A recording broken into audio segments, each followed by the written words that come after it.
सभी की शुद्ध आत्मा को अनंत वंदन नमन।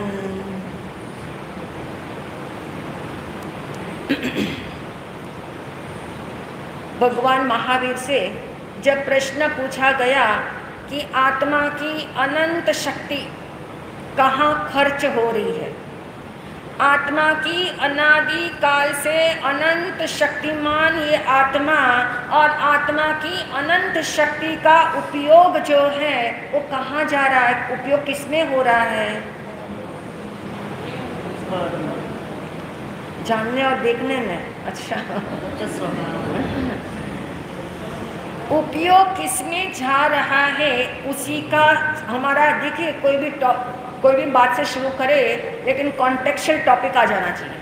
कॉन्टेक्चुअल टॉपिक क्या चल रहा है हमारा?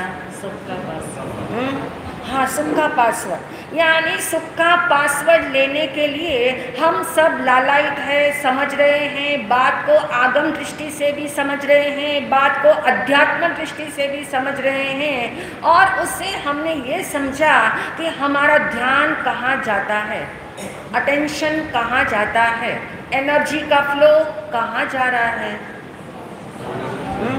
हाँ, यानी अपनी आत्मा की शक्ति आत्मा में न लगकर कहाँ जा रही है? बाहर। आत्मा का ज्ञान आत्मा में न लगकर कहाँ जा रहा है? बाहर। कोई आपके घर का सदस्य धन कमा कमा करके बाहर में खर्च करता हो अन्य लोगों के ऊपर, तो क्या हिदायत देते हो? अन्य लोगों के ऊपर खर्च करता हो और घर वालों पे खर्च ना करता हो, घर वालों को पूछता भी ना हो और बाहर बेफाम खर्च करता हो, तो आप उसे बुद्धिमान नहीं कहते हो, आप उसे कुशल नहीं कहते हो। बस यही बात है कि हम जो है अपने ही ज्ञान, अपना ही उपयोग, अपने ही घर का धन हम कहाँ खर्च कर रहे हैं? बाहर में खर्च कर रहे हैं। और बाहर क्या है? बाहर क्या है? बाहर में संयोग है, बाहर में कर्म का फल है, बाहर में लुभावने सारे इंद्रधनुषी सुख है। इंद्रधनुषी सुख यानी जो दिखते मनमोहक है, दिखते ऐसे हैं जिसको देख करके ज्ञान का धन भी खर्च हो जाता है, अटेंशन वहीं चला जाता है, और अटेंशन ही नहीं जाता, एनर्जी भी चली जाती है, यानी शक्ति भी उसमें लग जाती है। और वो शक्ति किसकी है जिसको हम उसमें लगाते हैं? शक्ति किसकी है? आत्मा की। ज्ञान किसका है? आत्मा का।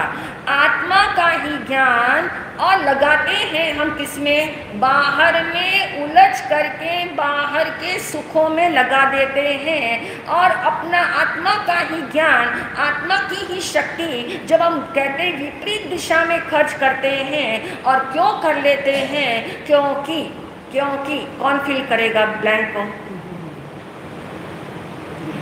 एक बहुत बड़ी ताकत है जो हमें खर्च करवा रही है। पता है आत्मा का ही ज्ञान जो आत्मा में ही रहता है, आत्मा का ही ज्ञान जो सदा काल आत्मा के संग रहता है, जो आत्मा का लक्षण है, फिर भी इतना बोध होने पर भी आत्मा का ज्ञान हम किस में लगाते हैं? पर में लगाते हैं, भ्रम हो जाने के कारण लगा देते हैं। तो आपके सामने प्रश्न है, क्यों ऐसा हम करते हैं? क्यों ये भूल हो रही है? बहुत सुंदर। भ्रम के कारण भूल होती है। भूल वैसे नहीं हो रही है, किसके कारण हो रही है? भ्रम के कारण। और भ्रम को हमने बहुत सुंदर टेक्निकल वर्ड दिया, मिथ्यात्व। शब्द क्या दिया? मिथ्यात्व, अज्ञान। अबोधता, यानी ये शब्द ऐसे हैं जो हमें कह देते हैं यानी ये व्यक्ति राइट ट्रैक पे नहीं है, राइट डायरेक्शन में नहीं है, इसकी व्यक्ति की समझ बहुत अच्छी है लेकिन समझ हमेशा विपरीत दिशा में रहती है, समझ हमेशा जो है दिशा राइट दिशा के साथ उसका फासला रहता है। इसलिए ज्ञानियों ने कहा सबसे पहले ये भ्रम को तोड़ने का उपाय ढूंढ ले। ये भ्रम जब तक नहीं टूटे तब तक जो है कितना ही त्याग करे, कितना ही ज्ञान पढ़े, कितनी ही क्रिया करे, कितने ही सत्कर्म करे, लेकिन होता क्या है वो भ्रम टूटा नहीं और सारे दूसरे उपाय हो गए। मूल का भूल, मूल की भूल नहीं सुधरी और मूल की भूल जो है वो भ्रम है, भ्रम हो गया है। क्या भ्रम हो गया है हमें? भ्रम क्या हो गया है? सुख बाहर से मिलेगा, सुख बाहर में है, सुख बाहर वाले व्यक्तियों से मिलेगा, सुख बाहर वाली चीजों से मिलेगा। यानी हमने हमेशा से सुख को बाहर खोजा, जो सुख बाहर में होता ही नहीं है, बाहर में आज तक किसी को मिला ही नहीं है। अनंत लोग जो है कहाँ चले गए? सिद्धालय चले गए, लेकिन सबने ये कॉन्सेप्ट के ऊपर काम किया कि सुख बाहर नहीं है, सुख अंदर है और आत्मा सुख ही सुख है, शेष सब क्या है? दुख है। इस पे उन्होंने कॉन्सेंट्रेट किया और उनको क्या मिल गया? रास्ता मिल गया। उनको भ्रम को तोड़ने का रास्ता मिला, भ्रम भेदन हुआ। भ्रम का भेदन हो तो भव भ्रमण का भेदन हो। भ्रम का भेदन नहीं होता जब तक, अभी तो लगता है शरीर स्वस्थ रहे, निरोग रहे, शरीर से सुख मिलेगा, अभी तो ये मान्यता है, अभी तो ये मान्यता अंदर में पड़ी हुई है। शरीर स्वस्थ रहे, निरोग रहे, सुंदर रहे, सबल रहे तो मुझे जो है अच्छा लगेगा, शरीर सुख देता है। नंबर 1 का भ्रम हमने जाना, नंबर 2 का भ्रम हमने जाना। कौन सा दूसरा बल है? धन का बल। ये धन बल जो है वो ताकत देता है, धन का बल ताकत देता है। ये कौन है जो मानता ना हो इस बात को? क्योंकि अनुभव में तो वही आता है, अनुभव आ भी रहा है, भ्रम पड़ा हुआ भी है और भ्रम के कारण क्या होता है वो अनुभव हर जन्म का, हर पल का आपके भ्रम को क्या कर देता है? मजबूत कर देता है। हर समय, प्रति समय हमारा ये भ्रम मजबूत होता है क्योंकि हमारी निष्ठा ये कहती है कि यदि धन नहीं होगा तो मेरे पास कुछ नहीं होगा, धन है तो सब कुछ हो सकता है। यानी ये भ्रम, देखिए धन का त्याग करने की बात नहीं, धन को कमाना छोड़ने की बात नहीं, धन का संग्रह नहीं करना ऐसी बात नहीं, सिर्फ क्या करना है? करेक्शन। क्योंकि इसको बहुत आसानी से नहीं समझना, क्योंकि बहुत बारीक है। जितनी बारीकी से आप अपने उपयोग को लगा सकते हो उतना उपयोग बारीक करके समझोगे तब राइट बात समझोगे। और यदि उपयोग उछला रहा, उपयोग सूक्ष्म नहीं हुआ तो फिर जो है आप फिर से एक नया भ्रम पालोगे कि यदि धन सुख नहीं देता तो धन का त्याग कर दो। ये भ्रम है, ये भी एक भ्रम है। जैसे धन बटोरना एक भ्रम है, ऐसे ही धन का विसर्जन करने के अंदर भी एक भ्रम है। भ्रम क्या है धन विसर्जन में? कि धन को त्यागने से सुख मिलेगा। धन बटोरने वाले कहते हैं धन को बटोरेंगे तो सुख मिलेगा, और धन को त्यागने वाले समझते हैं, मान्यता में ये है कि धन को छोड़ेंगे, दान देंगे, विसर्जन करेंगे, त्याग कर देंगे तो सुख मिलेगा। अब दोनों देखिए कॉन्टेम्पररी साथ साथ चलते हैं, दोनों थॉट साथ साथ चलते हैं और दोनों ही थॉट कैसे हैं? भ्रम पैदा करते हैं, दोनों ही मिथ्यात्व है। यदि ऐसी मान्यता के साथ धन को कमाना चाहते हो कि धन सुख देता है, तो आपको याद है कि धन कभी भी सुख नहीं देता, वो तो जड़ है। जड़ में सुख गुण की प्रॉपर्टी नहीं है, जड़ में सुख देने की ताकत ही नहीं है। और ऐसे ही जो जड़ वस्तु है उसको त्याग भी दो तो क्या फर्क पड़ेगा बताओ। इसलिए इस मान्यता का बहुत बारीकी से आपने करेक्शन करनी है। करेक्शन करने से पहले अंडरस्टैंड करना है। जब तक इसको अच्छी धरातल पे नहीं समझेंगे, हेल्थी व्यू पॉइंट चाहिए इसमें। जब तक हेल्थी व्यू पॉइंट नहीं होगा और इंटेलेक्चुअल व्यू पॉइंट भी चाहिए, दोनों का मिश्रण जब तक नहीं होगा आप इसको बहुत अच्छे से नहीं समझ पाएंगे। समझने के लिए समझना ये है कि धन की शक्ति बटोरी जाती है। यदि इस भाव से बटोरी जाती है, धन सुख देगा, धन सम्मान दिलाएगा, धन सुरक्षा करेगा। यदि ऐसे भावों के साथ यदि आप इसे करते हो तो भ्रम क्या हो रहा है? पक्का हो रहा है।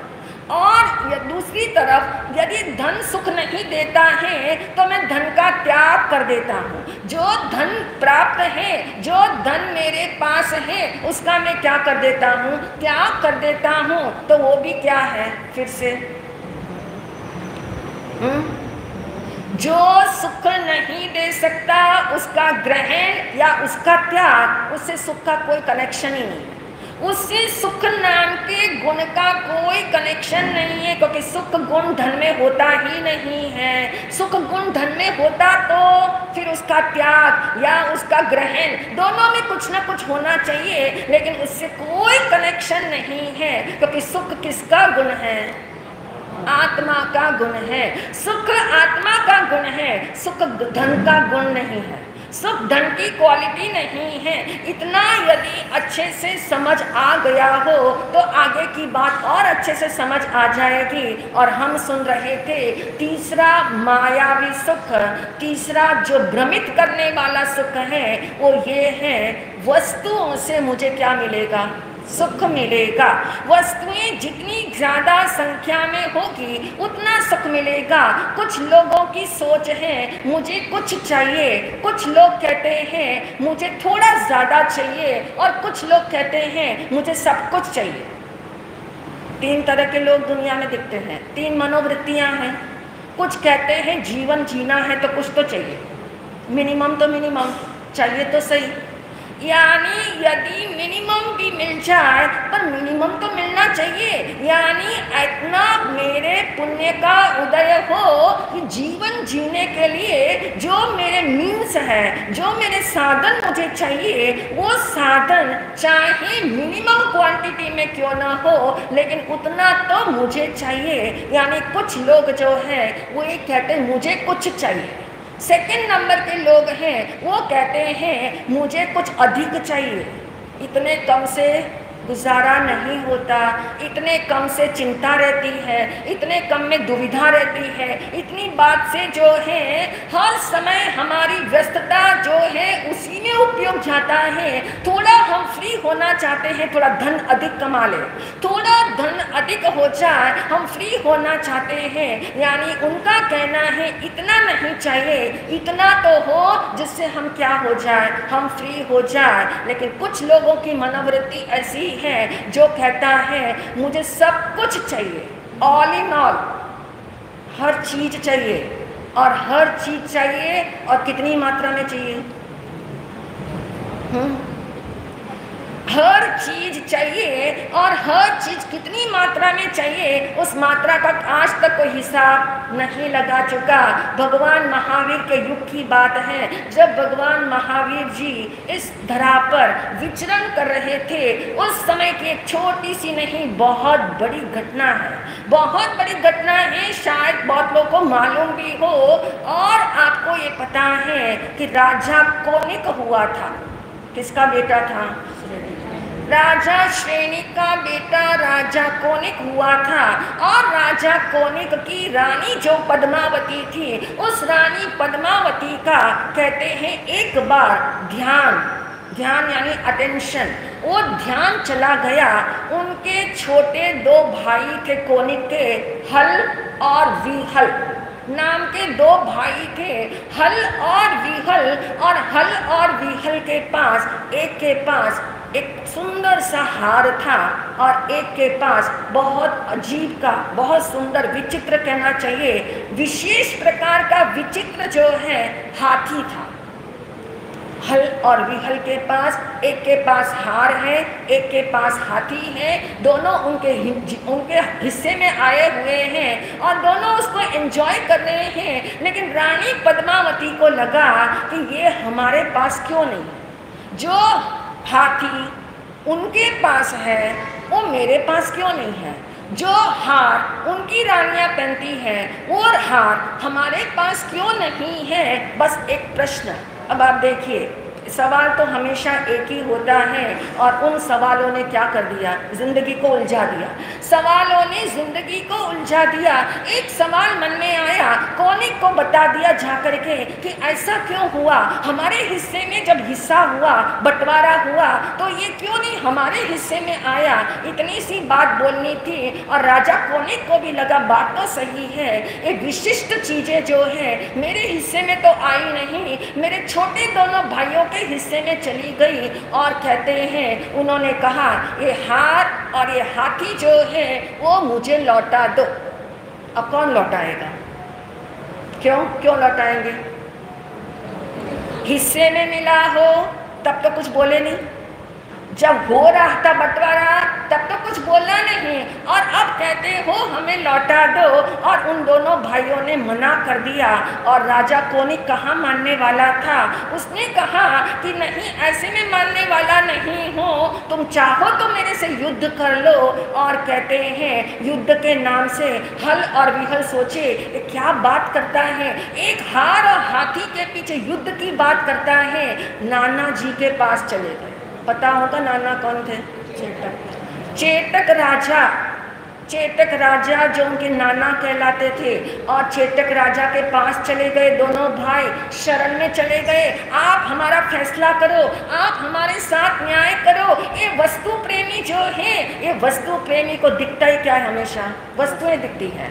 जो व्यक्ति जिस जगत को कहते हैं मुख्य करके चलता हो, वो जहाँ जाता है उसको उसी वस्तु का क्रेज है, उसी वस्तु की याद है, उसी वस्तु की फरमान है, उसी वस्तु के सपने उसे आते हैं। और उसने कहा कि ये हमसे फालतू में झगड़ा करता है, आप इसका न्याय करो। और जैसे ही ये बात सुनने में आई राजा चेतक को, जो बहुत दयालु थे, बड़े धर्मवत्सल थे, उन्होंने कहा ऐसी कैसी बात कर सकता है कोनिक।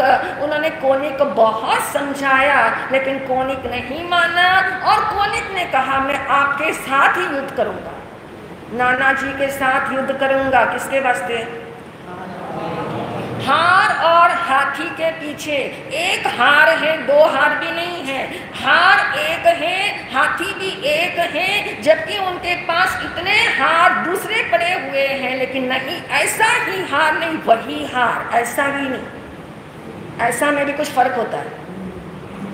वही हार चाहिए जो उसके पास है, क्योंकि उसके पास जो है वो मेरे पास नहीं है, उसी की एक प्रॉब्लम होती है, वही एक अहंकार को चोट पड़ती है। और वो अहंकार को चोट महारानी पद्मावती को इतनी लगी कि उसने कारण जो है कहते हैं संग्राम छिड़ गया। और वो संग्राम जो जैन इतिहास के अंदर महासंग्राम के नाम से कहते हैं मशहूर हुआ, उस रूप में मशहूर हुआ कि कहा जाता है कहते हैं 1,80,00,000 योद्धा मारे गए। किसके पीछे, एक हार और एक हाथी के पीछे।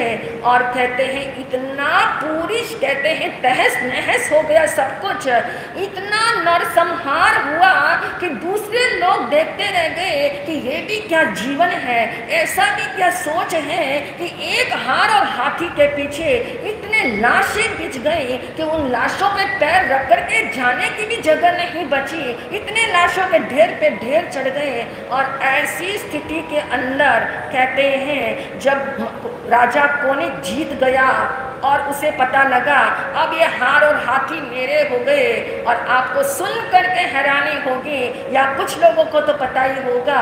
कहते हैं जैसे युद्ध समाप्त हुआ और कहने चाहिए वो हार और वो हाथी वो क्या हो गए पता है? हाथी तो जल करके राख हो गए, हार जो है वो कहते हैं अदृश्य हो गए। अब क्या बचा? ये है हमारी जीवन की कहानी, ये है हमारे पुद्गल प्रेमी की कहानी। जितने पुद्गल हमें बहुत लुभाते हैं, बहुत अच्छे लगते हैं, लेकिन याद रखिए जितनी नजरें हमारी उन पुद्गलों के ऊपर जाती है, ठहर जाती है, और आपको पता है आंखें इतनी सक्षम हैं, एक बार जिन वस्तु को देख लेती हैं और वो वस्तु से जो सम्मोहन हो जाता है, वो आंख जो है उसका फोटो क्लिक कर लेती है, और फिर क्या होता है? हर समय वो वही दिख रहा है, वही दिख रहा है। और ऐसा सम्मोहन वस्तुओं के साथ हमारा इसलिए जुड़ा हुआ है क्योंकि वस्तुएं हमें 4 चीजें देती है। कोई भी वस्तु चाहे जड़ हो, कोई भी वस्तु चाहे हमारे पास हो चाहे अन्य के पास हो, लेकिन वो वस्तुएं जिसके पास है उसको वो कहते हैं 4 चीजें देती हैं। और उसी के बेस पे कल हम सुनेंगे एक नया शब्द, आपको इंट्रोड्यूस कराएंगे। सुख शब्द तो आपको पता लग गया, सुखाभास पता लग गया, और दुख भी पता लग गया।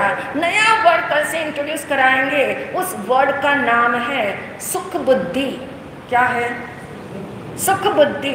अब इसका विचार करके आना, चिंतन करके आना, सुख बुद्धि किसको कहते हैं? सुख प्लस बुद्धि ऐसा समझना है, सुख वाली बुद्धि समझना है। क्या इसका प्रयोजन है? सुख बुद्धि को कितना कितना कितना करेक्शन करने के लिए कहा है। ये सारा कुछ भ्रम जो है, इस सुख बुद्धि के पीछे भ्रम चल रहा है, और इसकी करेक्शन करने के लिए सुख बुद्धि की अच्छी सी एनालिसिस हम करेंगे इन्हीं भावों के साथ। ओम शांति। आज का सामूहिक तप में पहला तप अंश नाद से स्टार्ट होगा। जिनकी जो भी शक्ति है